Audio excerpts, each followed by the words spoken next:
Telugu cinema industry గర్వంగా చూసుకుని, గర్వంగా మాట్లాడుకుని, గర్వంగా ఉంచుకున్న మా మామయ్య గారు దర్శక రత్న దాసరి నారాయణరావు గారికి నిజంగా ట్రైలర్ చూస్తే మనస్ఫూర్తిగా చెప్తున్నాను సుమా, ఒక హాలీవుడ్ సినిమా చూసినట్టుగా ఉంది.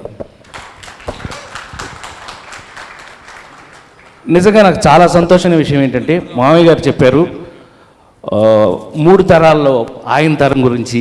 అక్కడి నుంచి ఆయన ఇంకా మమ్మల్ని మా తర్వాత అది ఆ తర్వాత తరాన్ని కూడా చూసేస్తారు ఆయన. అది ఆయనకున్న అదృష్టం, అది మనం కాదనలేము. కానీ నాకున్న అదృష్టం ఏంటంటే, ఆ నెక్స్ట్ తరం రవిరాజ పినిశెట్టి,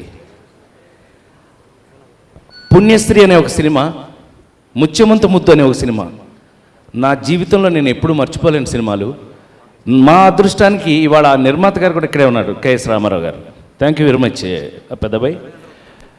రవి, మావయ్య గారు, మీరు నమ్మాలండి, ఆ పుణ్యస్త్రీ రోజులు రావా, మళ్ళీ ఆ ముత్యమంతి రోజులు రావా, ఈ చెయ్యి కట్ చేసేవా, నాకు ఐ లవ్ ఇట్.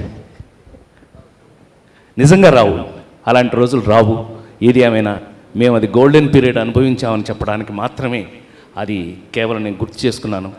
ఒక అద్భుతమైన, ఇప్పుడు నిజంగా ఇవాళ మేమందరం మామయ్య గారు చెప్పినట్టుగా నీ ఆత్మీయులందరూ ఇక్కడ ఉన్నారు అని పేరున చెప్పగలను. ఇక్కడ ఉన్న ప్రతి ఒక్కళ్ళు కూడా, శివాజీ రాజాలు గారు, ఆలీ గారు, అందరం మేమందరం చాలా, ఆలీ గారు మనం పుణ్యస్త్రీలో యాక్ట్ చేస్తున్నప్పుడు చిన్న కుర్రాడు అయినా, ఈ పిల్లలిద్దరూ ఆది కానీ పెద్దాడు కానీ ఇద్దరు మరీ చిన్న పిల్లలు కదా అప్పుడు. సో కళ్ళ ముందు పెరిగినటువంటి బిడ్డలు ఇవాళ ఈ స్టేజీ ఇంక మనం చెప్పాల్సిన ఏమి లేదు. ఏమండి ఇంత బాగా డైరెక్ట్ చేశాడండి, ఈడు ఆది ఇంత బాగా మృగంలాగా ఉన్నాడండి, అది చెప్పక్కర్లా, చూస్తే తెలిసిపోతాను. ఎవరైనా ఇంట గెలిచి రెచ్చగలవమంటారు. మావాడు రథ గెలిచి ఇంట్లో గెలవడానికి వచ్చాడు ఆయుష్. కానీ నాకు తెలిసి రాజేంద్ర ప్రసాద్ అనే ఒక నటుడు ఆ రోజున అనే దర్శకరత్న దాసనారాయణరావు గారు లేకపోతే రాజేంద్ర ప్రసాద్ అనేవాడు ఇవాళ ఆ నలుగురులు, మీ శ్రేయభిలాషులు ఇవన్నీ చేయడానికి ఉండేవాడు కాదు. Thank you very much. అది నా జీవితంలో అతిపెద్ద మలుపు అని నేను ఫీల్ అవుతున్నాను. Thank you very much. Thank you so much Rajendra Prasad గారు. Thank you.